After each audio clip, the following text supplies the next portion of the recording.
Monsieur, bonjour et ravi de vous retrouver à ce nouveau numéro de votre émission de débat d'actualité sur la télévision Burkina History, l'entretien exclusif. L'entretien exclusif qui reçoit aujourd'hui pour vous Monsieur Abdul Karim Baguian, dit Lota, il est de la société civile, un leader d'opinion.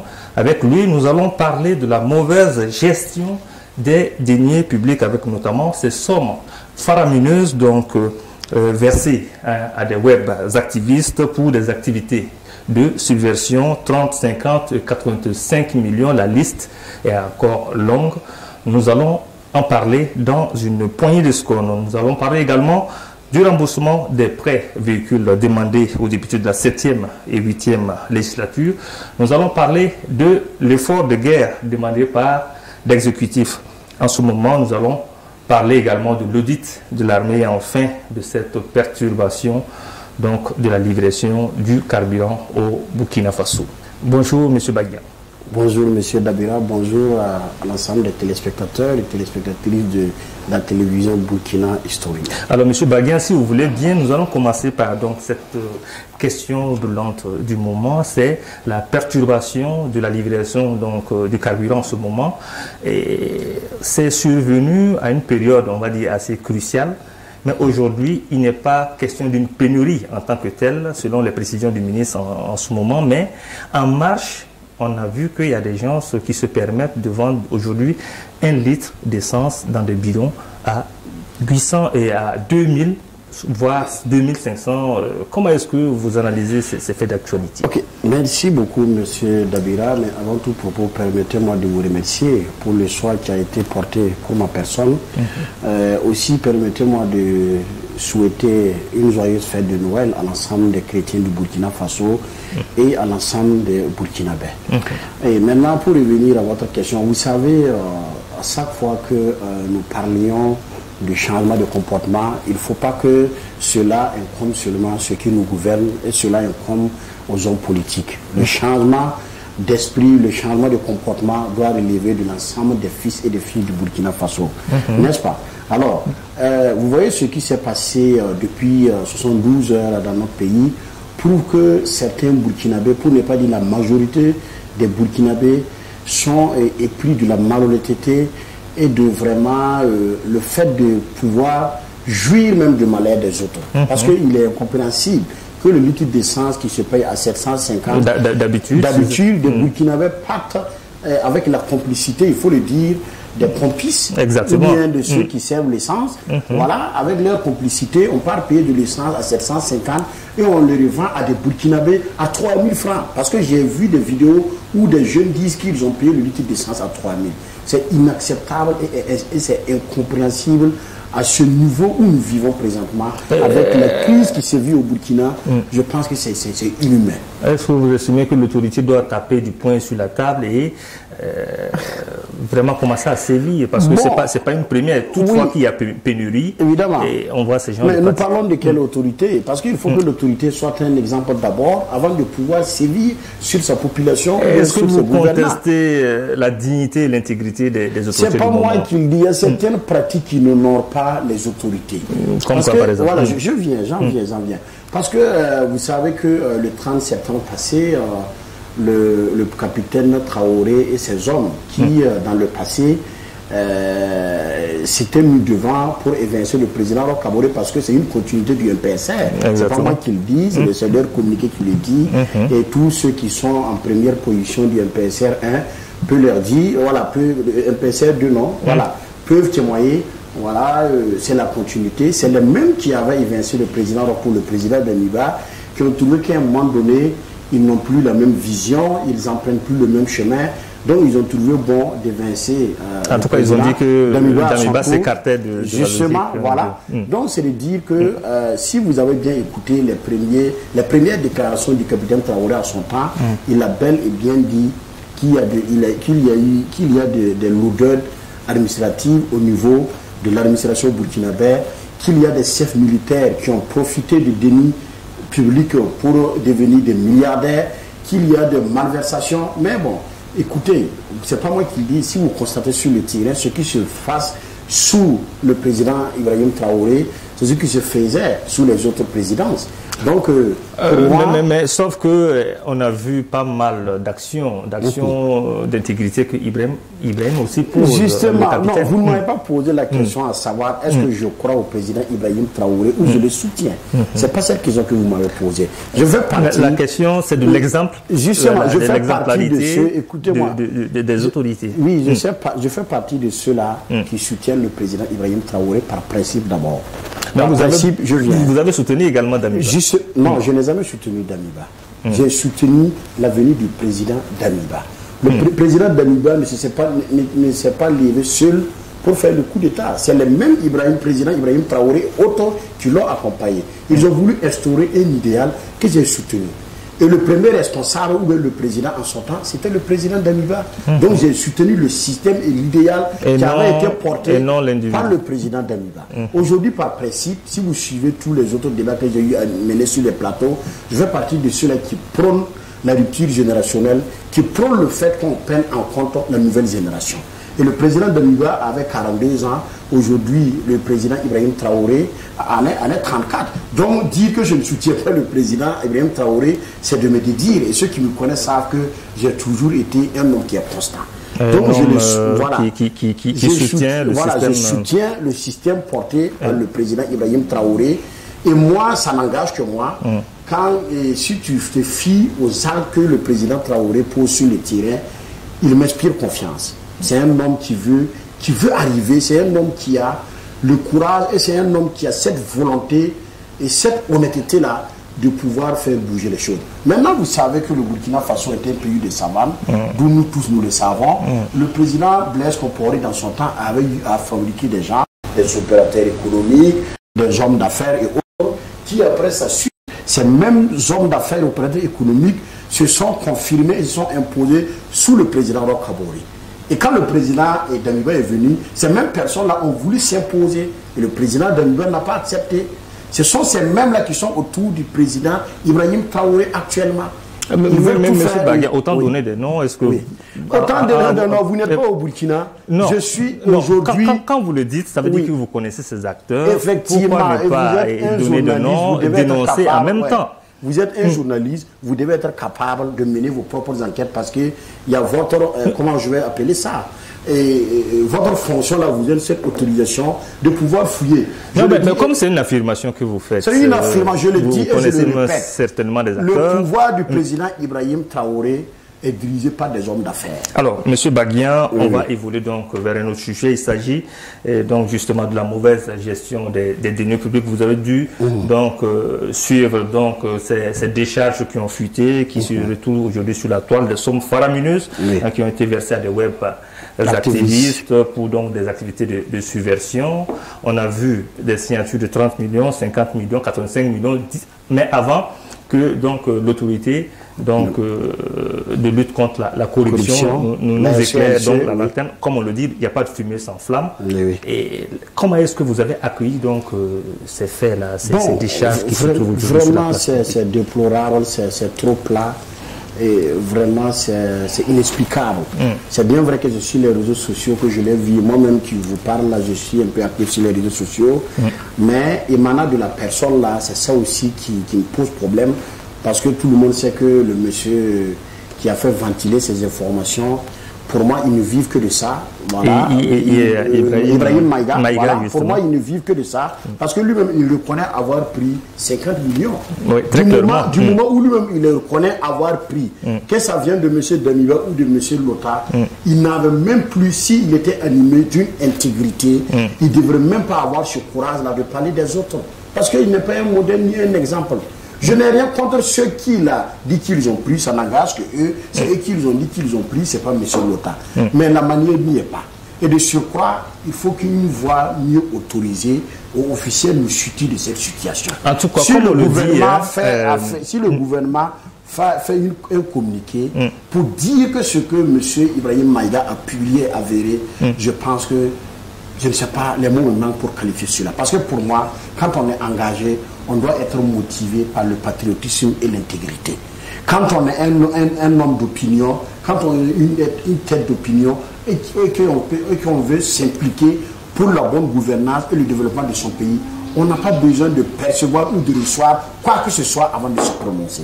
Donc si c'est avéré que ces derniers-là ont pris de l'argent pour quoi que ce soit... Mais le gouvernement n'a pas démenti. En tout cas, on attend de voir ce que les autorités ont déjà dit. Voilà pourquoi je suis de vous dire tout de suite que le président Ibrahim Traoré est honnête dans ses actions, mais il est entouré par des populistes et des matuvus. Est-ce que vous comprenez? Quand vous prenez un gars comme son premier ministre, vous voyez qu'à son arrivée, il a dit qu'il va baisser le prix du carburant, comme si l'essence là provenait de couper là. Je pense qu'il vient de couper là. Donc, il y a des gens qui sont autour du président qui ne l'aident pas, qui ne le servent pas, qui veulent utiliser l'image du président pour des fins personnels. Sinon, je ne peux pas comprendre que quelqu'un qui sort sur les réseaux sociaux, qui reconnaît avec des preuves à l'appui que j'ai reçu 50 millions venant de X. Et après, c'est lui qui ressort avec d'autres preuves que tel a pris telle somme, tel a pris telle somme. Ça veut dire que le monsieur n'est pas crédible. Il n'est pas du tout crédible. Non, c'est pas moi qui le dis. Son comportement qui prouve qu'il n'est pas crédible. Parce que personnellement, j'ai connu Maïga quand Maïga était proche du président Roch Kaboré. C'était l'un des amis intimes de lui. Quand le président Roch Kaboré, quand ils ont créé leur MPP en 2014 et qu'ils devaient aller à Djibo pour leur pré-campagne, c'est Ibrahim Maïga qui a préparé le terrain pour lui là-bas. Je ne sais pas ce qui s'est passé après. Il ne s'attendait plus et que c'est lui qui était devenu le lanceur d'alerte sur les réseaux sociaux. Sous Damiba, quand le président Damiba a pris le pouvoir, vous l'avez vu à côté du Damiba, quand Damiba voulait faire quand on voulait faire l'investiture du président Damiba, après il s'est volatilisé. Et aujourd'hui, au début, c'est lui qui se matchait, le président Damiba. Quand le président Traoré est venu, il est l'un des premiers supporters. Et entre-temps, bon, c'est lui qui s'est mis en scène. Et pourtant, en toute honnêteté, lui-même, il n'est pas sain. Donc moi, je pense que, attendons de voir si des voix plus autorisées fassent un communiqué et nous situent par rapport à cette situation, je me prononce. En tout cas, il y a des Burkinabés qui demandent aujourd'hui à l'autorité judiciaire de s'auto-saisir. Et je fais partie de ces Burkinabés.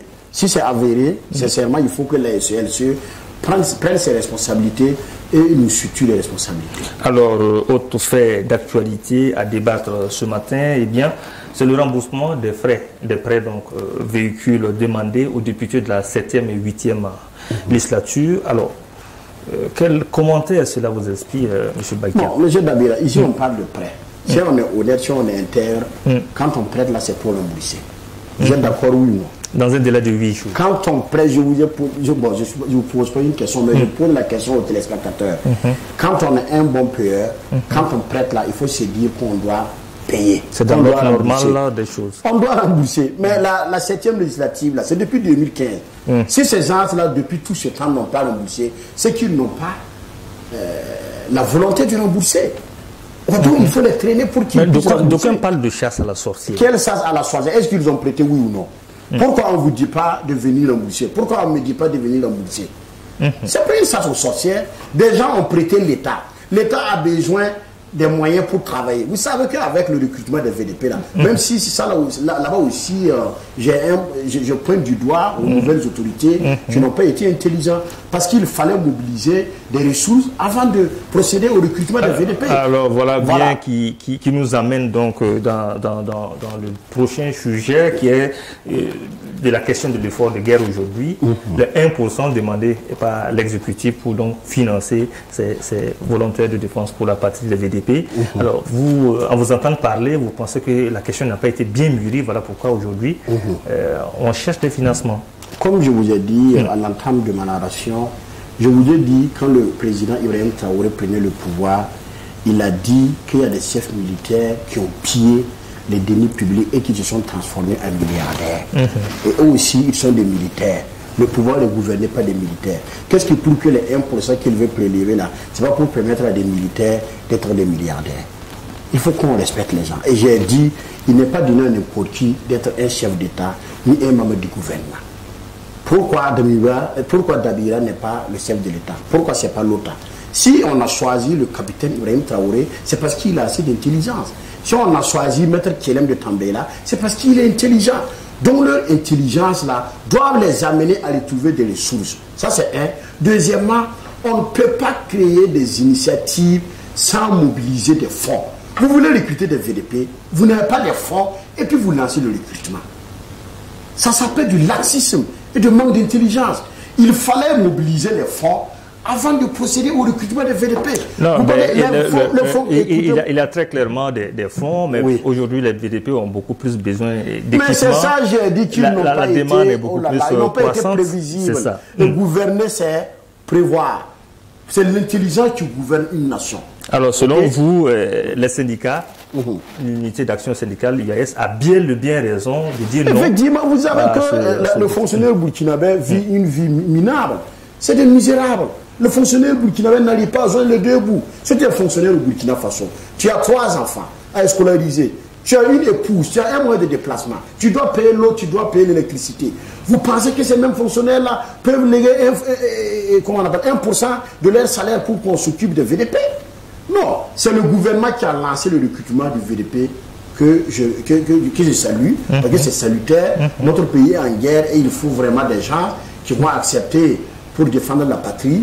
Je le salue très bien, mais il fallait avoir assez d'intelligence pour mobiliser des fonds avant de lancer ce recrutement. Avant de lancer ce recrutement, vous pensez donc que le Burkina Faso n'a pas un problème de budget, mais plutôt un problème de gestion? Le Burkina Faso fait partie des pays riches de l'Afrique. Le Burkina Faso est un pays pauvre là. Ça, c'était dans l'Antiquité. Voilà, ça c'était quand les gens n'étaient pas éveillés. Il y a de la ressource. Il y a des ressources au Burkina. Pourquoi nous sommes attaqués par tout le coin du Burkina? Parce qu'il y a des ressources. Maintenant, c'est la manière. Et je vais profiter de votre parole pour dire, quand on est président, quand on est chef du gouvernement, on n'est pas président de X ou de Y. Pourquoi je dis ceci? J'ai remarqué que depuis l'arrivée du président Traoré, il ne fait que parler de Thomas Sankara. Et ceux qui sortent pour le soutenir ne font que parler de Sankara. Le président Thomas Sankara, que je respecte, a été président dans ce pays. Il a gouverné le Burkina Faso 4 ans. Après lui, il a eu des présidents. Et après ce président, il y a eu des présidents. Et nous avons eu des présidents qui, d'une manière ou d'une autre, ont contribué pour le développement de ce pays. Très clairement. Et le président Ibrahim Traoré est un président de la transition. Un président de la transition est impartiel. Un président de la transition n'est pas un président de Thomas Sankara ni de Blaise Compaoré. S'il veut bien réussir cette transition, il faut qu'il laisse tomber le fait de vouloir rétablir Thomas Sankara là. Thomas Sankara a envoyé un idéal il y a 30 ans. C'est pas sûr que cet idéal-là peut continuer aujourd'hui. C'est moi qui le dis et je me l'assume. Moi, je fais partie de ceux qui se transforment en griot, qui veulent utiliser l'image de Thomas Sankara pour des fins personnelles ou bien pour des fins commerciales. Moi, je suis contre cela. Le président Traoré doit nous écouter et doit écouter l'ensemble des Burkinabés. Le Burkina Faso appartient aux Burkinabés.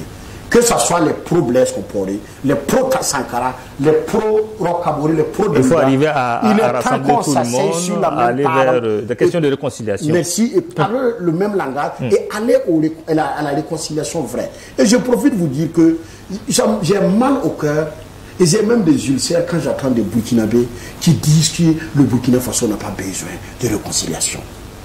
Alors, je vais choquer, mais c'est ça qui est là. C'est être apatride. Être apatride. Ceux qui disent que le Burkina, c'est fort et je me l'assume. Ceux qui disent que le Burkina Faso n'a pas besoin de réconciliation, c'est des apatrides, c'est des activaires de feu. C'est des gens qui veulent jouir et qui veulent profiter du fait que le Burkinabé ne s'attend pas. Sinon, vous ne pouvez pas me dire qu'un pays où on a incendié les maisons des gens, on a même provoqué l'assassinat des gens pour évincer un président en 2014. Un pays où un président a été démocratiquement élu en 2015 et qu'il a été évincé par des militaires. Un pays où, dans la même année, il y a eu 2 coups d'État. Vous dites qu'on n'a pas besoin de réconciliation. Il est plus que jamais donc d'aller vers une réconciliation véritable et réelle au Burkina Faso. Alors, nous allons évoluer vers un autre sujet. Le temps qui nous est imparti est presque à terme. C'est la question de l'audit de l'armée aujourd'hui. Beaucoup le disent. Il faut auditer l'armée à l'heure actuelle. Vous l'avez dit tantôt, il y a des officiers qui sont devenus des millionnaires, voire des milliardaires aujourd'hui. C'est vrai que la question de l'armée est un peu sensible, mais pensez-vous qu'il faut véritablement aller dans rectificatif, M. Nabila, c'est pas moi qui l'ai dit, c'est le président Ibrahim Traoré quand il prenait le pouvoir. C'est lui qui l'a dit. Et moi aujourd'hui, je pense qu'il faut... Vous l'avez cité dès longtemps. Voilà, il nous faut une réforme générale même de la société burkinabé. Je vais parler société avec grand S.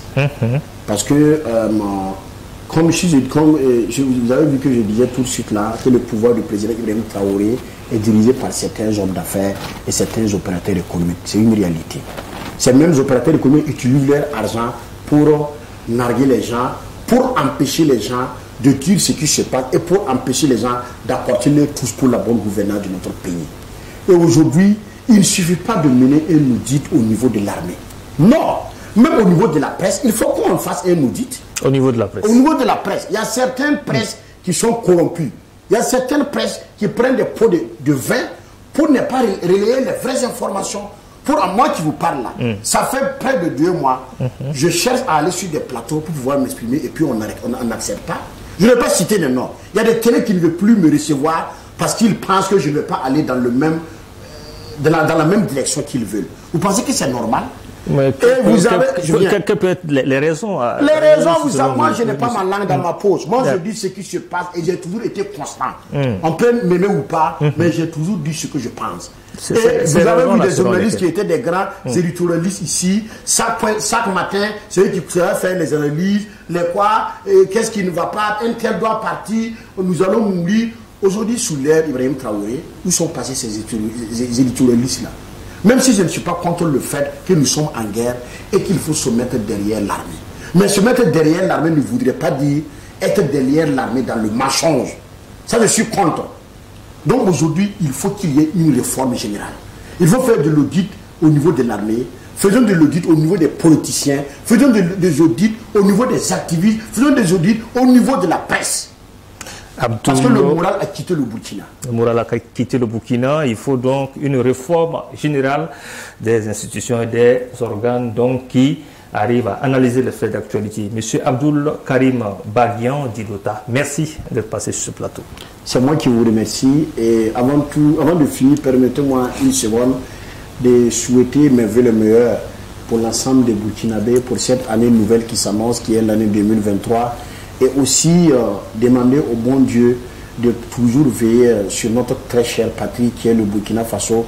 Et surtout la demande que je vais m'incliner devant Dieu, c'est demander au Dieu pour qu'il fasse que la jeunesse burkinabé puisse être autonome dans l'esprit et autonome dans les finances pour pouvoir contribuer au développement de notre pays. Que Dieu bénisse le Burkina Faso. Merci Monsieur Abdoul Karim Baguian. Je rappelle que Monsieur Baguian est leader d'opinion, il est leader d'organisation de la société civile. Merci, chers téléspectateurs, d'être restés tout au long de cette émission et à très vite avec un nouvel invité.